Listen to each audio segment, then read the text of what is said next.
excited to see what Xbox had up their sleeve yesterday at E3 2017. I really do care about the company, and I have been one of their long-time consumers for a very, very long time, more than I have, rather, PlayStation.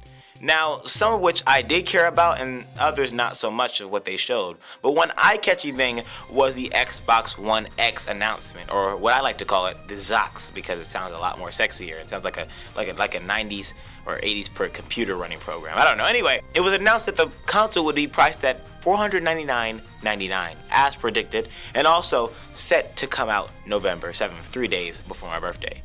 So you guys can give me some birthday presents. I'm joking. One idiotic complaint I always keep hearing from some is why not just get a PC? I mean, come on, I made that complaint as well, so I really can't speak here for, only some of these people because I made it as well. But I started realizing something. Many people such as me, and including others, don't want to play on a PC, as we prefer the experience, in our opinion, to be gradually better on a console, to which the PC elitist or any annoyed person of the XOX says it's $500, to which I say I've seen people spend either at or close to $500 with a Switch, and that's due to the accessories and the games, the good first party games. To the XOX, it's only an upgraded console fit to benefit people who want to play games better and faster with their ideal choice of a platform, which is the console.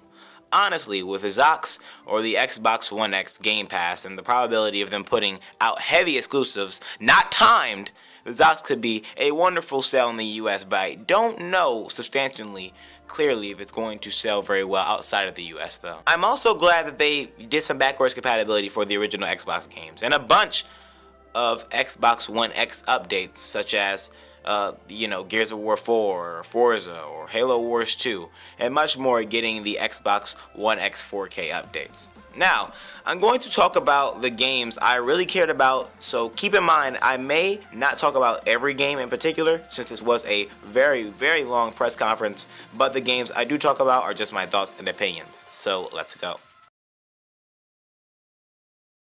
Assassin's Creed Origins, a game that I've been looking forward to for a very long time. Looked fantastic on the Xbox One X. From the gameplay demo you saw, a lot of different changes mixed with, just original Assassin's Creed games. And at times, to me, it didn't even feel like an Assassin's Creed game, which is good in some cases.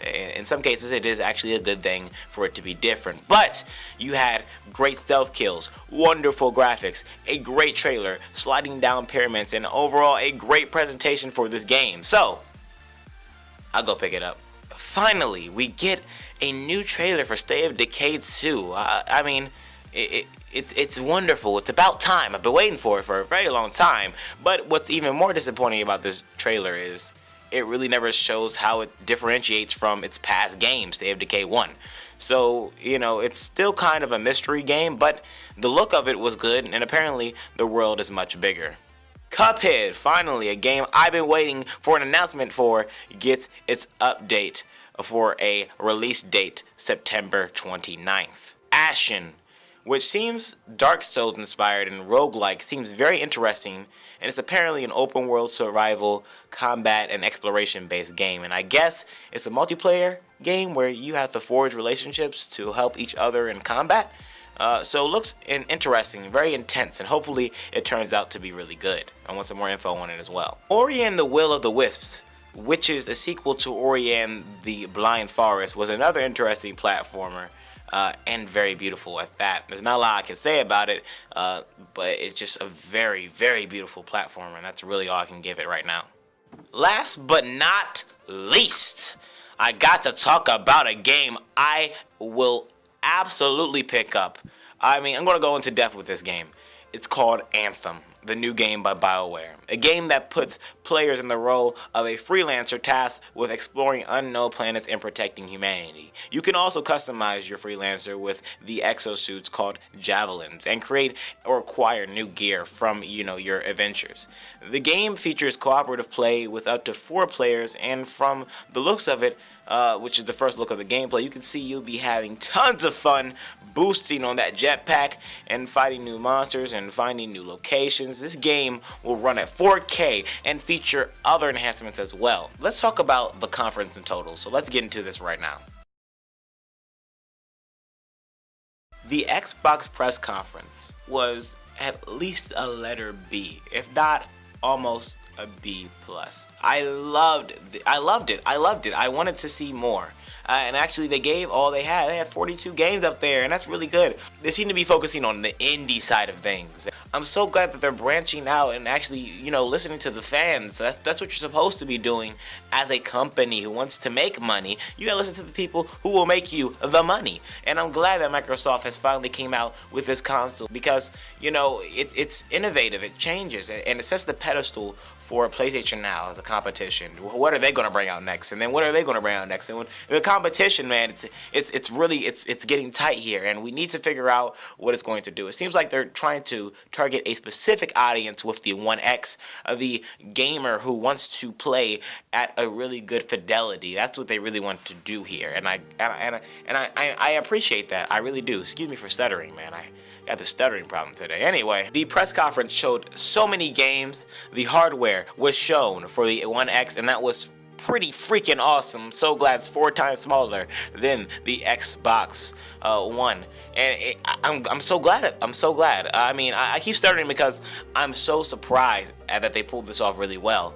I wanted them to do this, but I'm glad that they did. And I'm so glad that they were able to show a different side that we really don't get to see from them. Them caring, them producing, them making things. I'm glad that they're getting into the indie side and, you know, getting a lot more social. And Anthem, which is like their game that they showed, even though it's a multi-plat. I'm so glad that they showed this game with more gameplay because this game is so beautiful, man. I will be making coverage on this game for a long time, and I will even be showing gameplays of it, so please keep in mind. I'm waiting for a release date right now as we speak, but the Microsoft press conference overall was a B+ or a B. It was great, it was successful, it showed a lot of games that were supposed to be shown. I'm so glad they showed a lot of games. I'm so glad they showed a lot of exclusives. Not a lot of exclusives, but, you know, showed some good exclusives. Good job. Good job. All right. Thank you for watching. Don't forget to like, comment, subscribe. I am on Twitter, Instagram, and on Twitch. Please follow me on all those social media platforms. And don't forget to like, comment, or subscribe. I'll see you guys later on the Next Gamer Show. Thanks for watching, and bye, guys.